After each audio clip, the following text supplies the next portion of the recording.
Well, it is great to be back after a sabbatical, and yeah, absolutely. Thank you.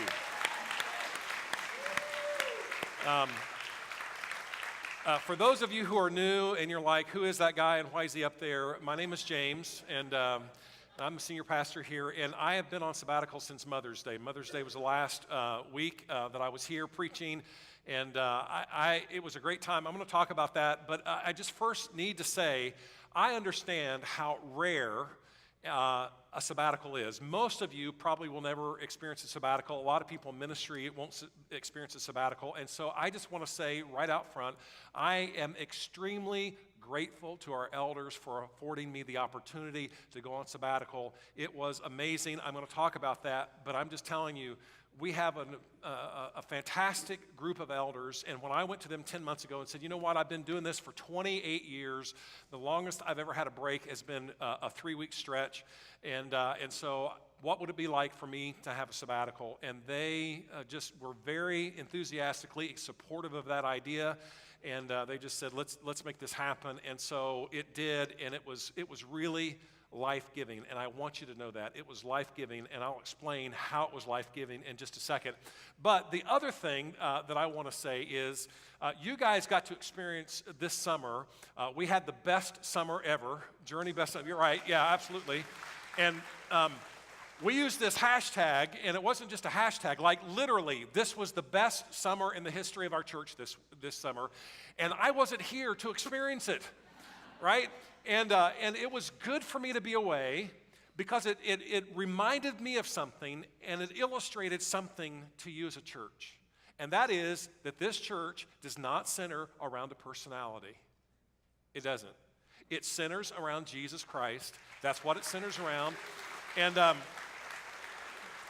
so I know we have a great and fantastic staff team. And by the way, I'm not saying this because it's time for me to say it or it's the right thing for me to say, and you got to say this. I say this genuinely from my heart. We have an amazing team, and it literally was the best summer we've ever had in the history of our church. Exciting. The teaching was good. The people who taught for us while we were gone, Rollin and Kambui and Bo did a fantastic job. Yeah, absolutely, they did. You know, and even Andy did good this summer for us. I mean, he did all right in a pinch. But we had great teaching. We had great music in July. We had our July Fest with music, and it wasn't that amazing. I saw on social media some, and I'm just like, oh my goodness, wow, wow, wow, wow, wow. So I didn't get to see any of that. You guys got to see all of that, but you guys got to see what I already know. And that is, we have an incredibly talented group of leaders on our staff that knock it out of the park, and I get a lot of credit for things I don't deserve, and you saw front and center how well they lead on a daily and weekly basis, and I am proud to serve next to each and every person that's on our staff. You guys have an amazing staff. And by the way, this is Church Staff Appreciation Month, so you should appreciate your church staff, all right? So when you see them, you need to pat them on the back and say, thank you, thank you, thank you, because they do an amazing job. And I came back. It was hard for me to be away from this place. One of the things I learned was how much I love you as a church. Not just the building, and we've got a great building, but it's a building. It is not the church. You guys are the church. And I didn't realize how deeply I loved you until I was away. Absence makes the heart grow fonder, they say. That is absolutely true. It was hard for me. I mean this. It was hard for me to stay away from this place on Sundays when I was in town. For the first about half of my sabbatical, I did not go to church. And you say, well, my goodness, you're a pastor, James. Well, I did not go to church because I needed to unplug my brain. I think about this place all of the time. It's all the time running in my mind, in my heart. I think about it. And I needed to unplug. And I thought, if I go to any church for the first, season stretch of my sabbatical, I will get back in and I will start evaluating and I will start looking for ideas and I'll start to, oh, they did this and we should do that and blah, blah, blah, blah, blah. And I just thought, you know what? I need to unplug. And so I literally, for the first half of my sabbatical, we didn't go to church. And when I started to go visit, I just walked in. I was like, this is an amazing church. It's not Journey. I mean, it's a great church. And I started to miss you guys. And so when I was in town, which wasn't a lot during the sabbatical, but when I was in town, I wanted to come here. I thought, I can go in, I can sneak in the back door, I can come back around, sit in the little corner, put on a hat, glasses, and no one will know. And honestly, this is what my kids did. My kids said, no, Dad, don't, please don't, because if you go back, you'll get sucked in, and we don't want you to get sucked in. So I stayed away, and it was hard. And I realized it was hard not because I missed the work, because I didn't miss the work. I missed you. And I mean that genuinely. I missed you. And as a result of being away, I come back with a renewed vision and passion for what we do as a church. I look at what happens in our culture all of the time, and every time something bad happens, I think this is exactly why the church is needed. This is exactly why we do what we do as a church. The church, I believe, is the hope of the world, and unless we're on our A game, it just doesn't happen. And so, absolutely, that's right. This is one of my favorite verses, but every year that passes, I get a little bit more intensity about the mission of our church because as I get older, and by the way, I'm still young. I just want to get that out on the table, all right? But as I get older, I realize time is short. And then you watch and you see things happen in our culture and in our society, and you realize time really is short. And so I can say with the Apostle Paul in what Paul said in Acts chapter 20, verse 24, my only aim is to finish the race and complete the task the Lord Jesus has given me, the task of testifying to the good news of God's grace. With each passing year, this becomes more and more the laser focus of my heart. And as, one of the ones who leads this place, I want it to be the white hot passion of our church that this is our aim in life as followers of Jesus, to complete the task that God has called us to and testify to the good news of God's what? Grace. His grace, because His grace is a powerful, powerful thing. A sabbatical is a time of rest. It is rooted in biblical text. It starts in the book of Genesis where we read that God created what we see and know in 6 days, and on the seventh day, what did He do? He rested. In other words, He ceased from work. And then God turned around and said, okay, now that I've shown and demonstrated that you can cease from work, that you should cease from work, 1 day a week, you should rest. And He went beyond that and He said, hey, I want you mandated 1 day a week to rest. And then He went beyond that and He said, every seventh year I'm going to do something that's really wild. Every seventh year I want you to plant no crops in the ground because the ground needs a Sabbath. The ground needs a sabbatical. It's an extended period of time where the ground can rejuvenate and replenish its nourishment. And if you talk to a farmer, you'll know, what? It's not good to plant your crops year after year after year. Sometimes you have to give the field a break. And if that's true of dirt, guess what? You and I, we're made of dirt. We need rest and a break just like the ground does. We need it just like the ground does. And so a sabbatical is an extended period of time of rest for the purpose of rejuvenating the heart, rejuvenating the soul, rejuvenating the spirit. And I'm just telling you right now, my heart was filled in my time away. Filled to the brim. And I'm going to talk to you about a couple of ways that was done. My heart was filled. So first thing was this. We started off our sabbatical with a ministry intensive. This is a period of time where right at the beginning, we left 2 days after our sabbatical, we left and we went to Colorado. Angie and I did. We were there in Colorado for 3 weeks, for 21 days without the kids. Thank you. Thank you. And the kids were like, yes, Mom and Dad are gone, party, right? But I'm just telling you, it was an amazing time. And we went for the specific purpose for 2 of those 3 weeks. We went a few days early and stayed a few days late. But in the middle of that, for 2 solid weeks, we met with a spiritual director. We met with a Christian therapist, all in one person. This is all one guy, counselor, licensed. And it was an amazing time as he poured into us. This is what Paul wrote in 1 Corinthians. He says this, I was glad when Stephanas and Fortunatus and Achaicus arrived, for they refreshed my spirit. You know what? When I read that verse, you know what it tells me? It tells me that your soul and your spirit needs to be refreshed. Paul needed his spirit and his soul refreshed. Greatest Christian probably who's ever lived, most productive Christian who's ever lived, just says, you know what? I need it refreshed.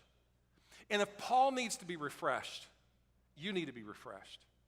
If Paul needs to be refreshed, I need to be refreshed. And so the ways that we get refreshed sometimes comes at the hand of someone else. It's other people. And so Angie and I, at the very beginning, earlier on in this year, we interviewed with 3 different organizations that did intensives for Christian leaders, for pastors. That's all they do. They have pastors come in and they just pour into them day after day, day after day, day after day. And we just had an amazing, God led us to the one guy I felt like was just like perfect for us. And every day for 2 weeks, we met with him one-on-one for 3 hours. We were the only thing on his agenda all week for those 2 weeks. That's all. And he just poured into us. In the first couple of days, we downloaded our story, just going all the way back and all the way to the present. And we just downloaded that for two days. And then he came back and started to say, okay, here's some things that I'm seeing that we need to talk about. And it was amazing. So we got some counseling in that. We got somebody speaking into our lives spiritually, and every day, this is true, every day when we walked out, we just went, oh. Because we had someone pouring into us. I've never in my life had that experience like that. It was amazing. It was a gift to Angie and I. Now, I just have to tell you, when we were away on sabbatical at the very beginning, we celebrated our 26th wedding anniversary on June 1st. We were actually on our intensive. It was the next to the last day of our intensive. And so right before we left, and obviously we knew the sabbatical was coming up, Angie and I talked about, and we were reflecting on where we were as a husband and wife, where we were as a family, and we just said, you know what? We've been married for almost 26 years, and we both felt like we had never been better as a husband and wife. We were in the best place we'd ever been in our entire relationship. And we were so thankful that we weren't starting off in a hole and had to dig ourselves out of the hole. That's not why we went to the intensive. We just were at a really great place. We just thought, you know what? We have this time, we have a sabbatical to really just say, God, what do you want for us? What do you want in us, and what do you want to do in us? And let's just go and have someone pour into us. And it was amazing. And so for 2 weeks, we met with this man, Michael Cusick. And I'm just telling you, I love this man because he loved us, and he gave of himself to us, and he poured his soul into us, and it was amazing, and it filled both of us up. And I'm incredibly grateful. This was, in many ways, a life-changing experience for me. It was a life-changing experience for Angie, and I'll talk more about that a little bit later on. But the second way my heart was filled up was through extensive rest. Extensive rest. Now, the purpose of a sabbatical, the purpose of the Sabbath is for us to rest, right? How many of you have a hard time resting? Let me just see your hands. Yeah, a lot of us. And I'm going to talk about this as this series unfolds. I think it's going to be very helpful to you. But resting, it seems odd to say this, resting is hard work. Like, not being productive is hard for many of us. Like, you can't have just a day where you do nothing. You just fidget. You're like, I got to do something. I got to mow the grass. I got to paint the wall. I got to do something. And so before I left on sabbatical, one of my pastor friends who's been on sabbatical, he said, James, I'm just telling you, there is one thing that you need to do every single day of your sabbatical. You have to do it. It really is your only responsibility every single day. And I'm thinking, okay, I got to pray, got to read my Bible. What's the one thing in your, opinion? You've been there, done that. What's the one thing? And he said, here it is. Are you ready? I said, I'm ready. He said, the one thing that you have to do every single day is you have to get out of bed. That's it. And so I'm happy to report I did that every single day on my sabbatical. But I rested. I'll be honest with you. There were hardly any days that I got up before 10 o'clock in the morning. And some days when I woke up early, I would just lay there for maybe another hour or two or maybe three and just rest. And you say, well, James, that just sounds lazy. No, it's what rest is called. I could have gotten up and done some things, but I just said, I am going to rest. I'm going to let my body, my physical body, recharge. And I'm just telling you, it filled me up. It really did. It really did. This is what happened with Jesus and his disciples. Then, because so many people were coming and going that they could not even have a chance to eat. Have you ever been so busy you skipped dinner or skipped a meal? Right. This is what Jesus, their ministry, people, crowds all around. Jesus said to them, "Come with me by yourselves to a quiet place and get some rest." Jesus said, "Oh, hey, it's not good for us to be busy all the time. Hey guys, we need to come away. We need to get away from the crowds. We need to get away from the to-do list, and we need to go someplace where there's nobody's going to disturb us. There's no cell phones going to go off. I mean, in that culture, obviously, but put it away because you need rest." If Jesus needed rest, if his disciples needed rest, guess what? So do you. And we're going to talk about rest in this series. We really are. Because it's like a non-negotiable, and some of us are really, really bad at resting. I was bad at resting. I'm trying to get good at it. I'm trying to be a good rester. And I hope that you will be as too. And it wasn't just rest for me, it was rest for my family. Here's one of our family members resting. Now, you could be in the water playing with everybody else, but no. Since we're on sabbatical, we've got nothing else to do. Guess what? We'll come back tomorrow if we want to do something, right? We could rest in the pool. Here's another one. There were many times when we saw a scene like this and we were in a hike and there was a little spot and we just for 30 or 45 minutes with no place else to go, we just said, Here's another one. We had time to stop and smell the roses.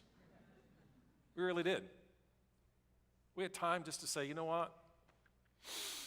Take it in. And we had time not just to stop and smell the roses, but we had time just to notice, isn't that a beautiful, I actually took that picture. Yeah, I know, you're shocked, aren't you? And here's another one, like this one just as well. And I got to be honest with you, I'm not like a flower picture taking kind of guy. But when you have time and you can slow way, way, way down, stuff like this becomes life-giving. And I can't tell you how many pictures of flowers and weeds and all kinds of stuff. I was like, hey, that's cool. Take a picture of it. It was life-giving. It was restful. But it's not just other people and rest for our bodies. This is what the psalmist says. He says this, "Truly my soul finds rest in who? In God. My salvation comes from him." And so what we did was we experienced, you know what? It's not just other people. It's not just physical rest that we need. It's really rest in the presence of God. And so we had our cups filled up by experiencing God in nature. Experiencing God in nature. And many times when we would see different things, and we saw all kinds of stuff, and I'm going to show you some of the things that we saw, this verse would come back into mind where the psalmist says, "The heavens declare the glory of God. The skies proclaim the work of his hands." Wow. Day after day, they pour forth speech. Night after night, they reveal knowledge. They never stop. They're always talking about the glory of God. Their voice goes out into all the earth, their words to the ends of the world. They're talking all of the time, talking to us about God if we will stop and just listen to what they're saying. And we had time to do that. And then we would come across a scene like this, where we just said, oh, and I'm just telling you, when we came on scenes like this, all of us, we just stopped and we were like, oh. And just stopped and thought about the majesty and the beauty of God. We saw a lot of sunsets. Here's one of them. We were in the van, driving along, and it's just like, oh my goodness. God is awesome. Here's another spot. It's called Daniel's Park. This is the front range of the Rocky Mountains. And there's a place there's a valley, and then as far as you can see north, as far as you can see south, there are the mountains. And we went there. There's not a whole lot it's just kind of a cliff. There's not a whole lot of place to go, but we just stood there for a couple of hours and just looked. And it was just for my kids, for Angie, for myself, it was just, oh my goodness, God is amazing. Here's another scene that we saw. It almost makes the heart melt and want to cry. And as we went along, another verse came to mind. "The Lord is my shepherd. I lack nothing. I mean, we say that all the time, and we can quote that verse all the time, but I learn in a fresh way, the Lord is my shepherd, and I truly lack nothing. He makes me lie down in green pastures, and then we come across something that looks like this. We're about 10,000 feet elevation there. I don't know if this looks big. I'm just telling you, this meadow, this pasture was huge. Those are mountains in the background, all right? And when we came on this, they said, as you go up this trail, you're going to get this, the big pasture. We went by a pasture and said, we think that's it. It's kind of a big pasture. And we, walked for another 45 minutes. And then we came around the corner and saw this. And we're like, oh, my goodness, that's it. And we were there just for 30 minutes going like this. And that verse, he makes me lie down in green pastures. I just thought, oh, is that what it means? Is that what it looks like? And the verse goes on. He leads me beside quiet waters. And then we had experiences where we could sit by a lake and there was just quiet water, and we walk around the lake or we'd walk by a stream and we would just say, and the quietness of that moment. We saw, mountain rivers and streams. This wasn't so quiet, but I'm telling you, this was peaceful. And as we were there, we soaked in God's presence through nature. And we found out it's not nature that refreshes our soul, it is God who refreshes our soul, for he refreshes my soul. We saw a lot of mountains, obviously, in Colorado. And then a verse like this comes to mind where it says in Psalms, the mountains melt like wax before the Lord of all of the earth. And you think about that, like we saw a lot of mountains, and we just think, man, they're immovable. They've been here for, just eons and eons and eons. They're majestic and they're powerful. And then you realize, what? God could make that mountain just melt. And then we would see something like this. That's Pikes Peak, way up kind of in the left-hand corner at the very, that's the 14,000 feet. And we were down, I don't know, maybe at about 9,000 feet there. And when you think, God is so powerful and so awesome and so awe-inspiring that he could just melt that mountain. And it's humbling to think that God is so powerful and so huge and so massive that he has that much power, and yet, he knows your name. He knows my name. And he cares for you. And he cares for me. And so, we experienced God in nature, and that filled my heart. And my heart was filled up one more way, and that was by my family. I was excited about spending time with my family. I mean, I really was. I was excited about spending time with my wife. I couldn't wait when we went on our 3-week getaway in the intensive. That was an amazing time. And I was reminded of some verses from the scripture, especially from Proverbs, where it says, it is better to live alone in the corner of an attic than with a quarrelsome wife and a lonely... Oh, wait a minute. No, it's not. That's going to be her response tonight when I get home. No soup for you, boy. No. When I think of my wife, this passage comes to mind.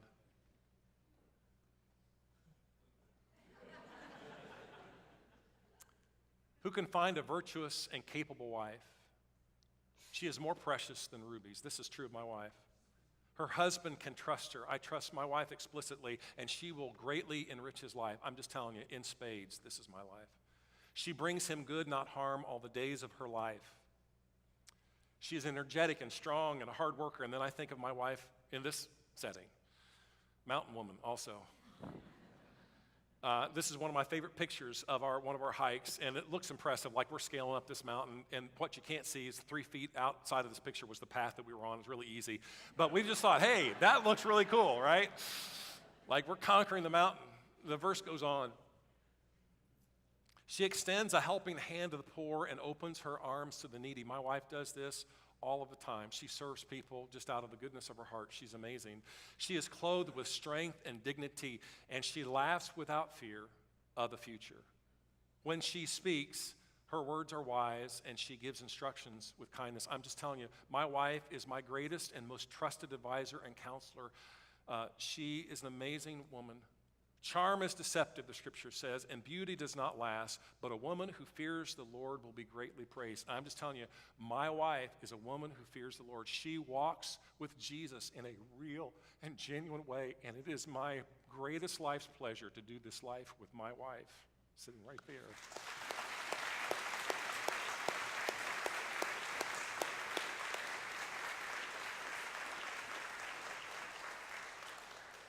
She's beautiful, isn't she?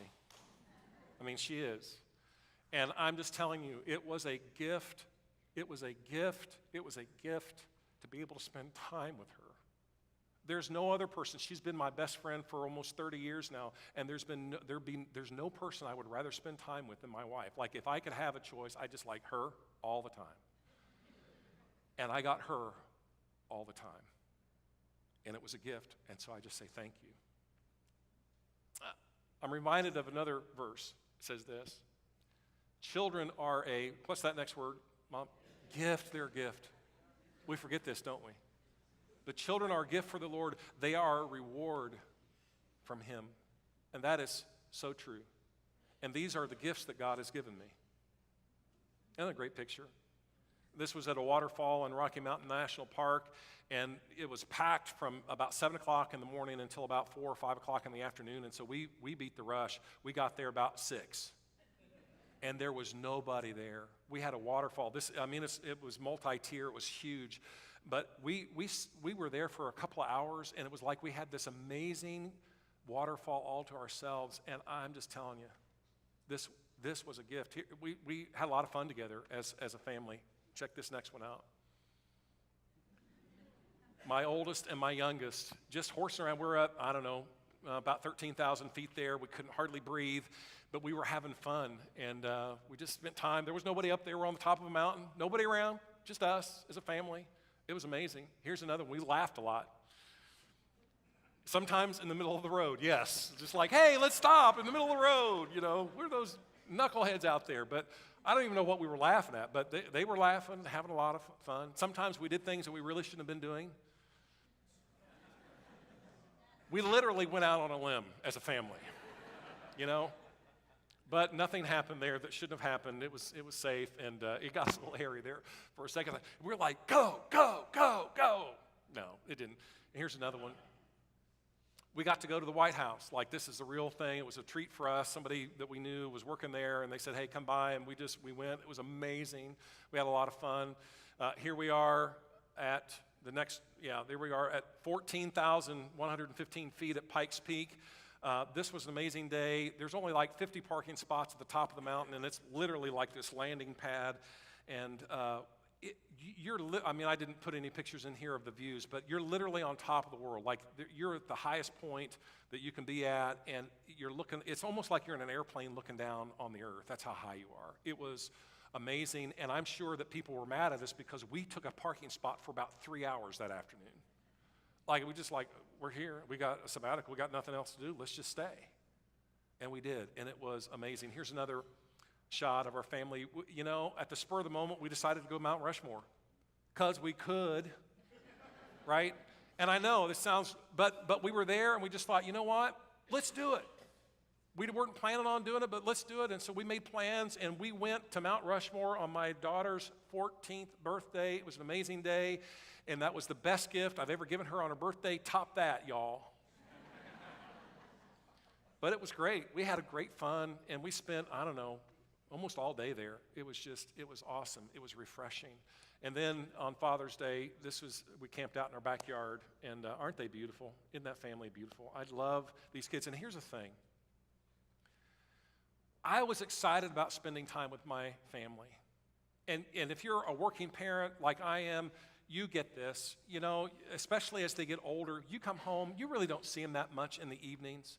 And on Saturday and Sunday, things are going fast and everybody's got activities, and you really don't get to spend just like downtime where there's no agenda. There's nothing left, nothing else to do on the family calendar. It's just be together. And the greatest thing, people said, James, what was your favorite thing about your sabbatical? And we went to some amazing places. I mean, we literally took about 5,000 pictures. You just saw a handful of the pictures. There's so many more that just were amazing. And of all the things, when somebody asked me that for the first time, and I wasn't expecting the question, they said, what's your favorite thing? And I just said, my favorite thing was spending an entire month 24/7 with my family. Like, when we went to Walmart, we just packed everybody in the van and we went to Walmart together. Like, I know you go to Walmart to get away from your family. But like, we went to Walmart together. We rented a 15-passenger van, took the back seat out, and we just like, hey, we're going to Walmart. Everybody pack in and go, hey, there's the Brummetts going to Walmart again. Woohoo, you know. But we were just together all the time. And I'm just telling you, I saw parts of my kids' hearts and personalities that I just would never have seen and could not appreciate unless I were with them 24/7. It was a gift. It was a gift. I can't even tell you. My heart was so full. And yes, if you're wondering, they got on each other's nerves from time to time. They are human. But it was so good. Honestly, it didn't even bother me. I was like, just settle down, we're together. They're like, yes, I know, we're together. That's the problem. But my heart and my soul soaked it in. It was a treasure beyond words. And so, as I reflect on my sabbatical, you're saying, James, that's great. I mean, you took a sabbatical, but here's the thing. My company doesn't do that, right? Like, I mean, if you could put in a good word for me, James, I'd appreciate it to my boss. If he's here, okay. So here it is. When I was researching about and studying, getting ready for sabbatical, what I found out is that there are more and more companies, businesses, and corporations who are offering sabbaticals to their employees. In fact, there are TED Talks on sabbaticals from non-Christian people, non-religious people who are saying, you know what, this is an old Hebrew thing, but this is a good idea, and it refreshes the worker, and they come back more rejuvenated for work, and you get a whole lot more out of it. So if you are in a position in your company, organization, or business to start to consider what would it look like for some of our employees to experience a sabbatical, and it doesn't have to be 3 months, it could be 30 days, it could be whatever. I would just say, do it, do it, do it. And everybody said, Amen. All in favor? All right. There you go. Now, I'm the first from our church staff that experienced a sabbatical, but I'm not the only one who will do that. And this was my first sabbatical, not my last, because I am going to do this again. And I'm going to talk more about why and why it's healthy and all of that. But I'm just telling you. You say, well, James, again, not my sabbatical. I didn't go. So, I get like 2 weeks of vacation a year, right? So what do? Well, here's some takeaways that I've been thinking about. 4 of them specifically. 4 takeaways. And the first is this. Pursue a spiritual mentor and or counselor. Pursue a spiritual mentor and or counselor. I've been in ministry most of my life, and it's been very rare where someone's actually poured into me. I'm generally the one doing that, and I don't know that I do that good because I haven't had someone pouring into me. And so it's hard for somebody like me to find this, but I'm just telling you, we did an intensive. It's not the last intensive I'm going to do. I'm trying to figure out how can I experience that, because I'm just telling you, somebody pouring into you, and it may not just be a mentor. Maybe you're a person who you need a therapist, you need a Christian therapist, you need someone, a counselor who can meet with you and pour into your life. And some of you, you know what? You can see some warning signs start to bubble up, and you realize something's not right. I'm just telling you, you need someone pouring into your life in a very purposeful way. Some of you need to see a counselor, and it's all right. I'm seeing a counselor, and that's going to be an ongoing thing. It's not going to be like a once-a-year thing. Like, I'm looking for that right now, to fill that, to say, you know what? My guy's out in Colorado. I can't see him all the time, but I'm going to go back at some point. But I need that. I need someone pouring into me. It's not okay for that not happening to me. And so I'm just saying, hey, that's what I'm doing. And I figure if that's where I'm at, you guys need it as well. You need to be in a small group. You need to have other people around you that can pour into you. And so you need to get serious about this. And if you're looking for help in that, especially for the counselor, let us know, and we can help you with that. The second takeaway is simply this: commit to resting. Commit to resting. And I'm going to tell you something. This sounds, you may, I'm going to rest. Doing this well is hard work. It's hard to rest. There were projects around my house that needed to happen, and I had to say, I'm not going to do it. And some of you are like, well, that's no problem with me. I just pick up a pen and a checkbook, and that's how I do mine. I just said, you know what? Things need to be painted, things need to be repaired. I just didn't do it because it was going to be work. And so I literally had to say, nope, I'm not going to do that. Nope, I'm not going to do that. I know I should, and I felt guilty. I told my sabbatical coach at the end of our sabbatical, he's like, so what's your sabbatical? And I told him, what was going on, and I said, literally, I was really, really unproductive. Like the only thing I did of any consequence at all was mow my lawn when I was in town, which wasn't a whole lot. That's all I did. I didn't do anything else. And I kind of feel guilty, like there are so many things I needed to do while I was away. He's like, James, the point was to be unproductive. Like that's the whole point of sabbatical, is to rest and to be unproductive. And I'm like, well, then I succeeded in spades because I was utterly unproductive. And he's like, that's a good thing. That's a good thing. It takes work to rest. And some of you don't even know what rest looks like. You're like, go, go, go. In fact, today, when you're done with this, you've got 10 more things on your agenda for today, and you just don't know how to shut it down.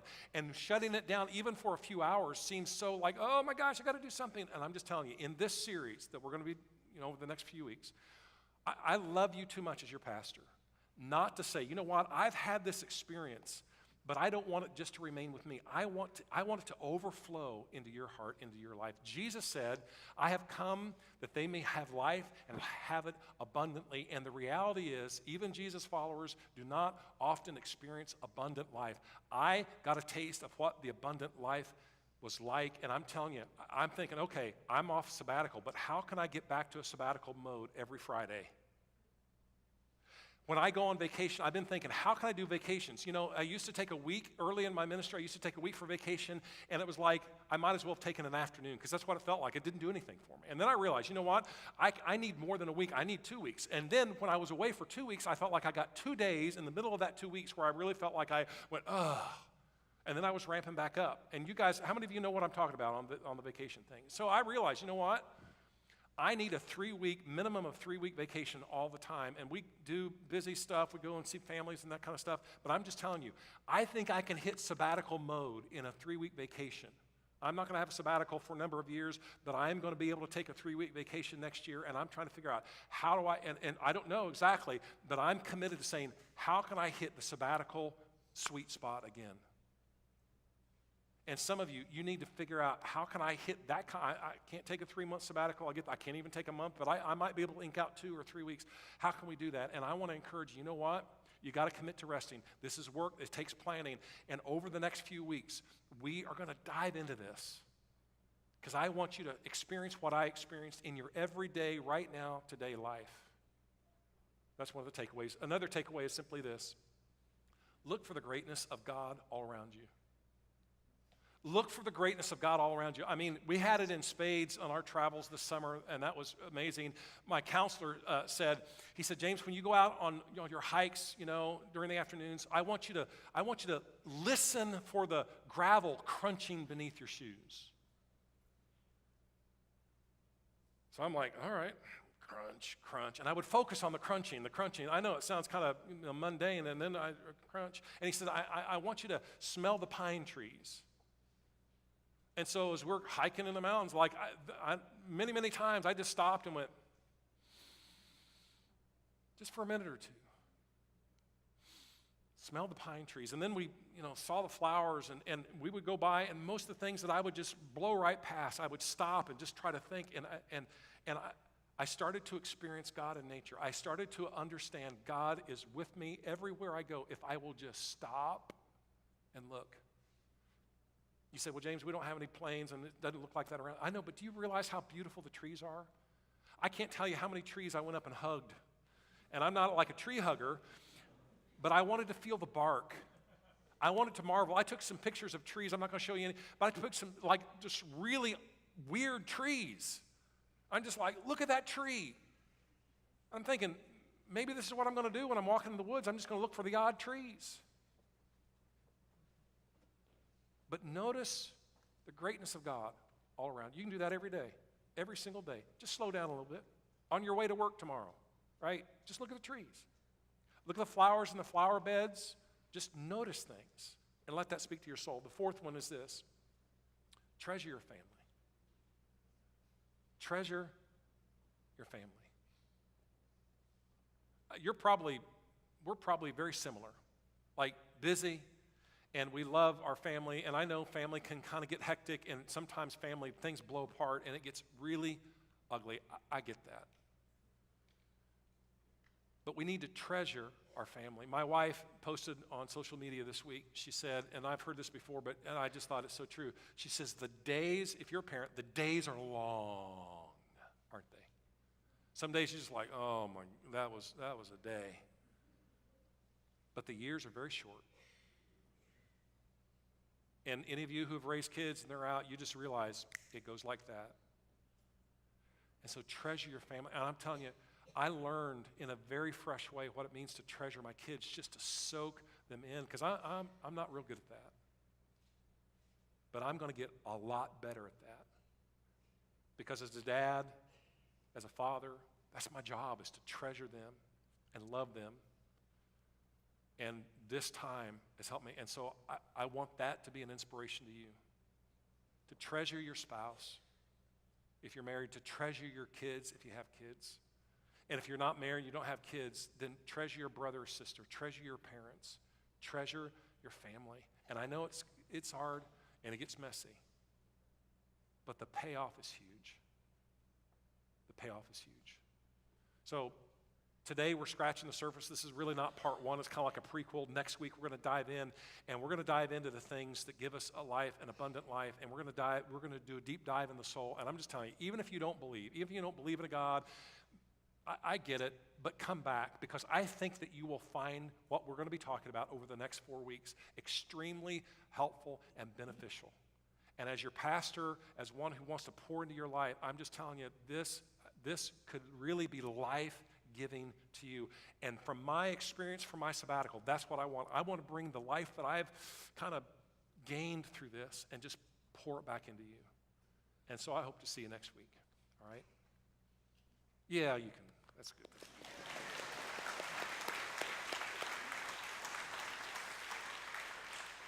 Let's pray. Let's pray. God, I'm so grateful for the experience that you've given to me, and so grateful for the team of staff and our elders here that afforded me that experience. And I'm so grateful for what I learned, the experiences that we had, God, what you're teaching me and how you're growing me. And Father, I pray that I would be a faithful steward of that experience, that I wouldn't just keep it for myself, but that experience could be translated into every man and woman, every young person in this church who's listening to these messages. God, would you bless these next few weeks as we really turn our hearts towards you and look to you? And we pray this in Jesus' name.